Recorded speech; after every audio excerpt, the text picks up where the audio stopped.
በዓለም ላይ በሚሊዮን የሚቆጠሩ ሰዎች በየቀኑ የቲክቶክ ቪዲዮዎችን ይለቃሉ። ነገር ግን በአንድ ጀንበር ዓለምን ጉድ ያስባለ የፋሽን ባለሙያዎችን አፍ ያስያዘና ከኢትዮጵያ መቀሌ ተነስቶ እስከ ፓሪስና ኒውዮርክ ድረስ ስሙ ናኝቶ የሰነበተ አንድ ወጣት አለ፣ ቃሉ ፑቲክስ። ይህ ልጅ ፕላስቲክ ከረጢቶችን ወደ ውድ ልብስ፣ ያረጁ ጫማዎችን ወደ ዘመናዊ ፋሽን፣ ከዛም አልፎ ማዳበሪያን ወደ አስገራሚ ፋሽን መለወጥ የሚችል ልጅ ነው።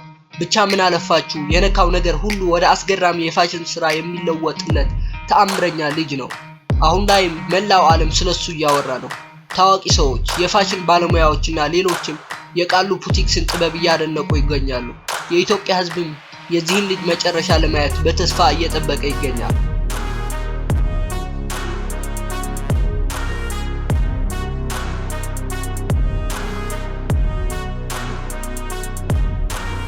ቃሉ ፑቲክስ ወይም ቃልአብ የተወለደውና ያደገው መቀሌ ከተማ ነው። ብዙዎች እንደሚሉት ፋሽን ለመጀመር ትልቅ ስቱዲዮ፣ ውድ ጨርቆችና ዘመናዊ የስፌት መኪና ያስፈልጋል። ነገር ግን ቃሉ ይህን አስተሳሰብ ሰባብሮታል። እሱ የተጠቀመው በዙሪያችን ያሉትና እንደ ቆሻሻ የምንጥላቸው ነገሮች ነው። ፌስታል፣ ካርቱን፣ የቆዩ ጂንሶችና ሽቦዎችን በመጠቀም ብቻ ነው ዓለምን ያስደመመው። ቃሉ ቲክቶክ ላይ ብቅ ባለ በጥቂት ወራት ውስጥ ከግማሽ ሚሊዮን በላይ ተከታዮችን ማፍራት ችሏል። ምክንያቱም ቃሉ የሚያሳየን ልብስን ብቻ ሳይሆን ተስፋም ጭምር ነው። በጦርነትና በችግር ውስጥ ለነበረችው መቀሌ ከተማም እሱ የፈጠራ ብርሃን ሆኖ ብቅ ብሏል።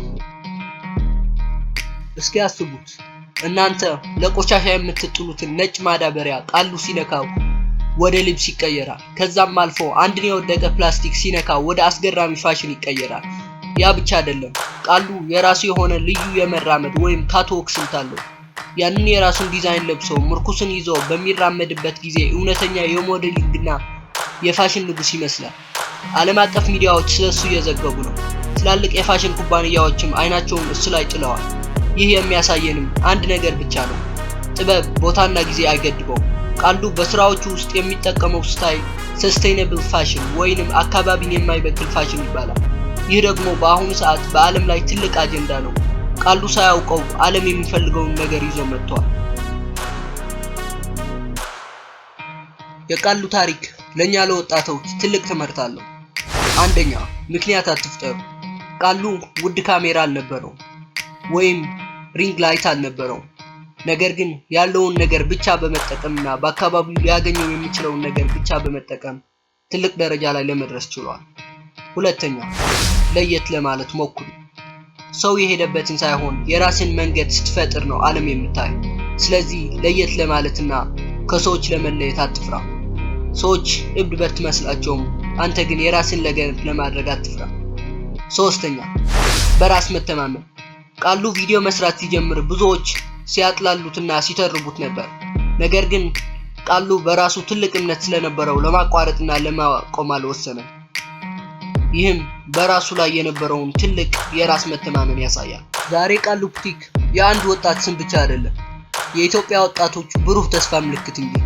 ቃሉ ገና ብዙ እንደሚሄድ እናምናለን። ምናልባትም በቅርቡ በትላልቅ የዓለም የፋሽን መድረኮች ላይ ስሙን በደመቀ ሁኔታ እንሰማዋለን። እናንተስ ስለ ቃሉ ምን ታስባላችሁ? የሱ ፈጠራ ከምንም በላይ ያስገረማችሁ የትኛው ነው? ማዳበሪያው ወይስ ከፕላስቲክ የሰራው የሱፐር ሂሮ ልብስ?